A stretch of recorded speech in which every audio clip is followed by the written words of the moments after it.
الحمد لله الذي هدانا للإسلام. الحمد لله رب العالمين الذي خلق فسوى والذي قدر فهدى. الحمد لله القوي العزيز لا يذل من والاه ولا يعز من آداه، وهو الذي ألف بين قلوب المؤمنين وجعلهم إخوة في الله متحابين. الحمد لله رب العالمين يتودد إلى عباد المؤمنين ويدلهم على تجارة تنجيه من عذاب أليم، وهو المرجو في كل الحالات ومستجيب للدعوات وهو قاضي الحاجات، فله الحمد في الآخرة والأولى. وأشهد أن لا إله إلا الله وحده لا شريك له لا مواكب لحكمه ولا راد لقضائه، وأشهد أن سيدنا محمدا عبده ورسوله واصطفاه وكرمه وشرع صدره اتخذه خليلا وكلمه تكليما. اللهم صل على محمد وعلى آل محمد كما صليت على إبراهيم وعلى آل إبراهيم في العالمين إنك حميد مجيد، وبارك اللهم على محمد وعلى آل محمد كما باركت على إبراهيم وعلى آل إبراهيم في العالمين إنك حميد مجيد. Të nderuar vëllezër dhe motra, besimtarë dhe besimtare, falënderimet dhe madhërimet i përkasin Allahut të madhëruar, i cili na ka udhëzuar në rrugën e drejtë. Falënderimet, madhërimet, lartësimet e pafundme i përkasin Allahut të madhëruar, i cili ka bërë të mundur që na të mblidhemi në këtë vend për të marrë shpërblimet dhe sevapet e duhura. Falënderimet dhe madhërimet i përkasin Allahut të madhëruar, i cili ka dërguar për ne profetin Muhammed sallallahu alaihi wasallam, për të nxjerrë nga errësira në dritë, nga humbja në udhëzim, nga ignoranca në dituri. Prandaj të gjitha begatit, mirësit, salavatet e panumërta të Allahut të madhëruar qofshin mbi profetin e të fundit Muhammedin sallallahu alaihi wasallam, mbi shokët e tij, mbi familjen e tij dhe mbi gjithë ata të cilët ndjekin dhe pasojnë rrugën e tij deri në fundit ditën e gjykimit. Transmetohet nga Imran ibn Husaini radiallahu anhu se një herë tek profeti sallallahu alaihi wasallam erdhën disa njerëz nga Yemeni. Dhe i thanë: kemi ardhur të mësojmë për fenë, të marrim vesh si ka filluar kjo çështje, si ka qenë fillim, çfarë ka ekzistuar, çfarë ka qenë më parë. Atëherë profeti sallallahu alaihi wasallam i thotë: ka qenë Allahu i madhëruar dhe asgjë para tij. Pastaj ka kriju fronin, arshin, dhe pastaj krijoi qiellin dhe tokën dhe u regjistru çdo gjë që do ndodh deri në ditën e gjykimit. Nga gjërat që duhet kuptoj më shumë njeriu është njohja e Zotit të tij. Në fakt janë tre çështje: njohja e Zotit, njohja e profetit dhe njohja e fesë. Por këtë gjëra çdo besimtar apo besimtare duhet i ketë njohuri të bazë, të mos rri ignorant. Mos jetë ignorant, sepse origjina, baza e gjithë diturive është njohja e Allahut të madhëruar. Po njohë Zotin, atëherë di se çfarë të urdhërohet, se çfarë të kërkohet veprosh. Duhet di të paktën madhështinë e të madhit Zot, se dorën e tij është çdo gjë. Çdo gjë që ndodh me diturinë e tij absolute. Ai është i gjalli, i përjetshmi, i jetëdijshmi, madhështori, sudimtari i fuqiplot. Vepron si doj, komandon këtë gjësi, se në fakt ka njerëz që këta njerëz që erdhën profetit sallallahu alaihi wasallam donin të kuptonin fenë, të mësonin fenë, dhe gjëja që donin të mësonin ishte njohja e të madhit Zot. Mësimet, njohuritë fetare janë në dy drejtime: njohja e gjërave elementare për besimin dhe për rregullat e fesë.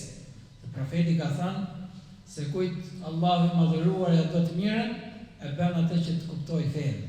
Pra e pajis me dituri fetare, qoftë elementare. Për 10 vjet me radhë, madje 13 vjet profeti sallallahu alaihi wasallam Mekë me këtë umar, mësoi njerëzve tauhidin, njohjen e Zotit. Dhe pastaj, kur shkojnë në Medinë, u mësoi rregullat e fesë, zbatimin e fesë. Allahu i madhëruar njihet me anë të ajeteve, me anë të argumentave, me anë të shehjave të tij në tokë. Prandaj thuhet se kush ka njohur veten e tij, ka njohur dhe Zotin e tij. Prandaj njeriu duhet të di qëllimin e tij. Pse është krijuar? Ku është misioni i tij në këtë botë? Çfarë duhet veprojë? Thotë Allahu i madhëruar, ne ja paraqitëm amanetin qiellit dhe tokës, dhe nuk e mbartën dot për e mbarti kush? Njeriu, kjo krijesë e tokës. I ka krijuar Allahu i madhëruar engjëjt me logjik, por pa epshe. I ka kriju njeriun, i ka kriju kafshët me epshe, pa logjik. Ndërsa njeriun e ka kriju me dyja, edhe me epshe, edhe me logjik. Dhe nëse ne të vëmë punë logjikën, pa për të epshe të jemi si engjëjt. Por nëse të vëmë në punë epshe, pa për të logjikën, atëherë Zot na ruaj zbresin në rangun e kafshëve. Gjithë kjo gjësi e krijuar në mënyrën kaq të përsosur, tregon për një krijues madhështor. Nuk po themi pastaj për krijesat e tjera, siç sfidon Allahu i madhëruar pa besimtar në Kur'an ku thotë: "Krijoni dhe ju, qoftë edhe një gjatë vogël, qoftë edhe një gjatë si mushkonja, një gjë kaq e pavlerë, kaq e vogël." E për të mos thënë pastaj për gjithë këtë gjësi, për qiellin dhe tokën që i mban të mos bie dhe të shkatërrohen. Dija e njeriu ndaj Zotit e tij është shumë e pakët. Në fakt, njohja e Zotit është dy llojesh. Lloji i parë, njohuria e përgjithshme, ku gjithë pothuajse e pohojnë dhe përmendin Allahun e madhëruar, madje edhe në Kur'an përmend Allahu i madhëruar që kur i drejtoheshin profetit sallallahu alaihi wasallam, ata njihnin Zotin. Por bashkë me të bënin edhe zotra të tjerë. Dhe Allahu në Kur'an thotë, nëse do të pyetësh ata se kush e krijoi qiellin dhe tokën, do të thonë Allahu. Edhe shejtani e pohon. Shejtani mallkuku i thotë madhi Zot që ku i kërkon atij të lëra fat deri në ditën e gjykimit. Dhe thotë, i ke krijuar nga zjarri njerëzit, pra njeriu kurse mund ke kriju, pra njeriu ke kriju nga balta, kurse mund thonë ke kriju nga zjarri. Mirë po, kjo lloj njohurie nuk ka vlerë. Përderisa në anë të saj nuk adhurohet i madhi Zot, patjetër duhet të veprojë vepra të mira. Duhet të jetë gjithmonë në lidhje me Allahun e madhëruar. Mos jetë ato që profeti sallallahu alaihi wasallam thotë të falimentuarit në ditën e gjykimit, që do të vinë me vepra dhe punë të mira sa malet e larta, mirë pa Allahu i madhëruar ka për t'ia shpërndarë të tjerëve veprat e tij dhe ai ngelet pa gjë njësoj si i falimentuar. Pastaj është lloji i dytë, i njohjes së të madhit Zot që është njohuri e veçantë. Nuk e kanë vesh të besimtarët, të cilët me anë të këtyre njohurive e adhurojnë të madhin Zot, ashtu siç i kërkon prej tyre. Nëse Allahu i madhëruar është me ty, atëherë kush do të jetë kundër teje? Nëse Allahu i madhëruar të ndihmon, atëherë kush është ai i cili del përpara teje të pengon? Nëse Allahu të jep, atëherë kush është ai që të ndalon? Nëse Allahu i madhëruar të lartëson, atëherë kush është ai i cili të poshtron?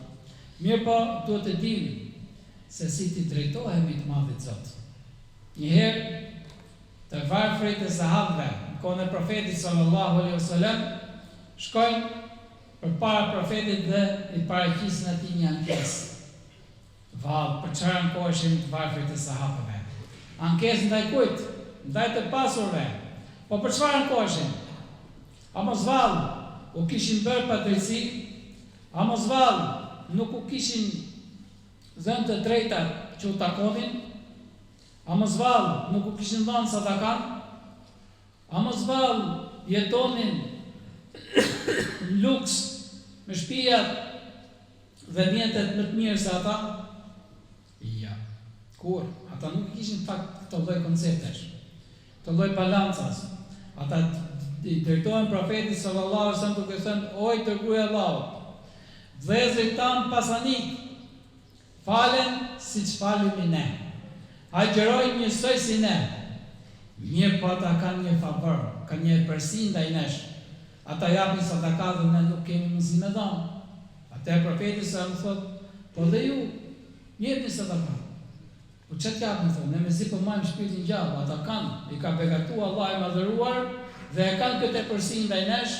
Pra qëllimi i tyre është që përveç ata i kryejnë gjithë ato vepra të mira që bëjmë ne, por kanë dhe vepër tjetër të mirë që ne nuk arrijmë dot. Atë profeti sa më tha, do ju tregoj me diçka që nëse e veproni, atëherë ju a kaloni atyre që ka qenë përpara dhe atyre që do vinë më pas.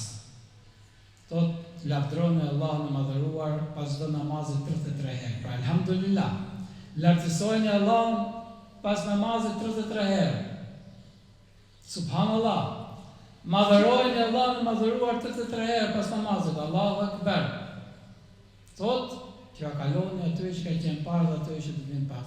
U gëzohen këta, bashkë me ta i gëzo dhe nëse dhe ne veprojmë këtë. Edhe shkojnë në xhami dhe madhërojnë Allahun, Allahu Akbar, alhamdulillah, subhanallah. Mirë po, i ngjojnë të pasurit. Ngjojnë dhe pyesin, çfarë do të bëjnë? Pra Ebu Bekri, Uthmani, Abdurrahman ibn Awfi, i pyesin të vargër si që nga Bilali, Selmani, Ebu Hurajra radhiyallahu anhu. Çfarë duke vepruar? Çfarë të që po thoni thotë? Ta i tregojnë se çfarë ndodhi me profetin sallallahu alaihi wasallam. Pra ne po veprojmë kështu se na ka mësuar vetë profeti. Atëherë fillojnë dhe të madhërojnë Zotin. Ta lartësojnë Allahun. Pra të varfërit i shkojnë profetit sallallahu alaihi wasallam dhe i thonë që ne na ngjum ato të pasur dhe ata fillon të bëjnë si ne. Të thonë si ne. Atë profeti sa më thotë, kjo është një mirësi të cilin Allah i madhëroj e kujdoj dhe mos kam që të bëjmë të tepër. Prandaj profeti sa me dite që dhikri e ngren pozitën tek i madhi Zot. Sa që është dhe letë për të vepruar njohuri dhe të madhi Zot, gjërat, veprat, punët, detyrimet që ne kemi ka shi Allah të madhëruar janë shumë, por do të dim se si të veprojmë, si të kemi njohuri të mjaftueshme, se si të adhurojmë dhe çfarë kërkohet prej nesh, duhet të veprojmë apo si duhet sillemi. Atëherë tek profeti sallallahu alaihi wasallam erdhi një person dhe i thotë: "O i dërguar i Allahut, detyrimet, obligimet na janë shtu shumë. Herë na thu se duhet falim 5 kohë, herë na thu se duhet ta gjojmë Ramazanin, herë na thu se duhet t'japim sadaka, herë se na thu dhe na flet se duhet të respektojmë prindërit, herë tjetër thu që 2 rekat që i falë kur hyn në xhami, herë tjetër 2 rekat të duha, se kështu me radhë, na janë shtu shumë thot detyrimet e obligimet. Unë thot kërkoj për te të tregosh diçka që ta kem si bazë, që t'i përmbahem, si pikë referimi që t'i përmbahem asaj dhe ta veproj gjithmonë, që të marrë shpëtime. Kur dëgjon në një pyetje të tillë që del nga goja e sahabit që i drejton profetit sallallahu alaihi wasallam, dije që ka dalë nga thellësia e zemrës. Prandaj përqendrohu me sy e vesh në mënyrë që ta marrësh vesh se çfarë porosie do t'i jap profeti sallallahu alaihi wasallam, se përfitojmë dhe ne. Atë profeti sallallahu alaihi wasallam i kaloi në mend të gjitha adhurimet dhe ibadetet. Çfarë ti zgjidhte për këtë person që ti ishte më e lehtë dhe më përshtatshme për të? Çfarë zgjodhi do thonë ju? I tha: mbaj gjithmonë gjuhën tënde, mbaj të njohur me dhikrin, me përmendjen e Allahut të madhëruar. Një hadith tjetër, profeti sa thot, besimtari i fortë është më i mirë se besimtari i dobët, por që të dy kanë mirësi, se disa justifikohen, po unë i shkajdi në ziborin kam, jam i dobët, ku kam unë fuqi dhe mundësi me krye adhurime dhe ibadete, ai sa të kesh mundësi. Nuk e plegon Allah i madhëruar robin e tij për te mundësive, po edhe me thonë që ky është ka, ky s'di, ky s'mundësi. Ka, çdo kush ka atë mundësinë e tij. Pastaj hadithi tjetër që Allah i madhëruar urdhëron që të nxjerrë nga zjarri çdo kënd që ka pas në zemrën e tij qoftë një grimc mirësie. Pra të vi një ditë që kjo mirësi do të bëjë dobi, ose të krahasojmë veten tonë si puna e atij mullirit që blun, kur i fut drithëra, gruar e misër e të shanë të nxjerrë miell që e përdor. Ama kur i fut ti zhavore, rëre, e xhama, ai të nxjerrë më miell. E për të rrotullohet, për fare të shfaj fut që të nxjerrë, ashtu dhe vetja jonë, se ka njerëz që nuk u vën fre mendimeve të tyre dhe ka nga ata që mendoj për shembull kush e ka kriju Allahu i madhëruar. Çfarë ka qenë para Allahut të madhëruar? Pra, mendime të cilat nuk kanë vend në mendjen e njeriu. Allahu i madhëruar nuk ka ekzistuar asgjë para tij, ashtu sikurse e përmendëm në fillim që erdhën ato njerëzit nga Yemen. Kurani ka nevojë të meditohet, të kuptohet dhe zbatohet. Begatia më e madhe në xhenet do të jetë shikimi i madh i Zotit. Nuk ka rrit askush që ta realizojë këtë gjë në dynja. As profeti sallallahu alaihi wasallam. Askush. Madje kur Musa alayhis salam kërkoi Allahut thotë me lejo që të shoh, i tha shif malin. U shkërmoj të mali, ra, u bëhi dhe plurë dhe Musa dhe atë pikës nuk e përballoi. Ose kur profeti sa sa ndërmoi atë udhtimin e Isra's dhe Miraxhit, kur e pyetja ai erdhi Allana, a e pe Zotin tënd, thotë dritë. Çfarë shihje? Se nëse Allahu i madhëruar do ta zbulojë dritën e tij, atëherë do të digjej, do të venditej çdo gjë që deri ku të arrinte kjo dritë. Njëherë përsëri Musa alayhis salam i thot Allahu të madhëruar më mësot diçka që ta kem specifike me cilën të drejtohem ty. Thotë la ilaha illallah. Thotë gjithë njerëzit thonë la ilaha illallah. Thotë Allahu i madhëruar sikur një anë peshore të vinë gjithë qejt dhe toka, dhe në anën tjetër fjala la ilaha illallah do të rëndoj fjala la ilaha illallah. Dhe një herë tjetër Musa alayhis salam i thot Allahut të madhëruar: O Zot, ti ke kriju këto njerëz, janë krijesat e tua, pse të shkon me zjarr? A nuk i kriju ti vetë? Atëherë Allahu i madhëruar thot: O Musa, mbill, pra mbill diçka në gruar apo misër. Dhe Musa i mbjell, i bën atë shërbimin e dur, vjen koha që e ka dhe atë që ishte për ta konsumuar e heq veç. Atë që nuk hynte në punë e asgjëson duke e djeg me zjarr. Atëherë Allah i madhëruar se rret Musa dhe i thot: O Musa, pse e toqe këtë pjesën që s'të në punë? Pse e toqe këtë pjesën që është e prishur? Thot Musa po s'ka kohë, nuk më hyn punë. E pra thot, se Musa kishte harruar që i kishte drejtuar, që i kishte pyetur Allahun e madhëruar që pse të shkon, a nuk kanë krijesat e tua, pse të shkon disa njerëz me zjarrin e xhenemit. E pra kështu. Allah i madhëruar zgjedh besimtarët, njerëzit të cilët e adhurojnë, njerëzit të cilët kryejnë vepra dhe punë të mira dhe i shpërblen me xhenetin e tij që ka përgatitur e ka krijuar apostolat për besimtarët. Dhe ne lutim Allahun e madhëruar na bëj nga banorët e xhenetit, na i falë mëkatet dhe gjunafet tona. Aqulu qouli hadha wastaghfirullaha li wa lakum wa li jami'il mu'minin kulli dhanbin fastaghfiruhu innahu ghafurur rahim.